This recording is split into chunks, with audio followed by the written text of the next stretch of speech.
All right, well, let's get a check on the forecast, too, because, of course, it is summertime, Matt, and I know everybody's talking about the rain and the thunder that we've had. We've had some cool weather lately, but it's not sticking around very long. Yeah.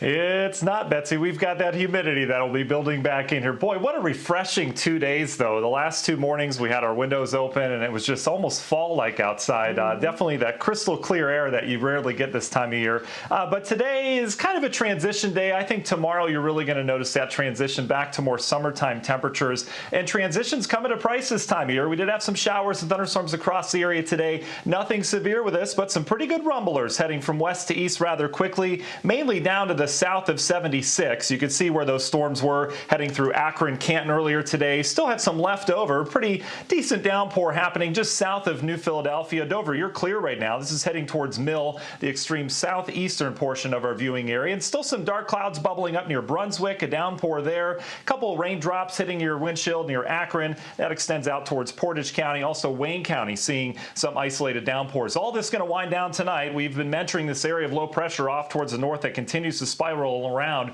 and we get these little spokes of energy. This is the last spoke of energy that we're going to deal with, and then all eyes turn off towards the west. We have heat building across the plains, and we're going to uptick those temperatures starting tomorrow. You're going to start to feel it. The humidity will follow Friday night on into Saturday. So tonight, not quite as cool. We'll be back, I think, upper 50s in those inland locations. The rest of us sitting in the low 60s. Notice how those skies remain partly to mostly clear. Any rainfall chances will exit our forecasts here over the next couple hours.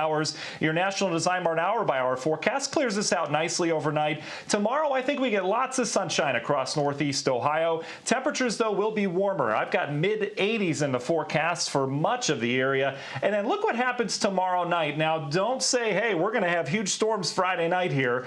This is going to be a cluster of showers and thunderstorms that'll develop off to our north along a cold front. The timing on these always change with the models, but keep in mind, starting Friday night and going through Saturday, we may have a couple rounds of strong storms around here, potentially. Universal Windows Direct 7-day forecast, 86 tomorrow, cooler with rainfall chances on Saturday, and then we turn to sunshine and dry conditions with temperatures making their way back up towards 90 degrees by next week. All right, very good. Matt, thank you very much.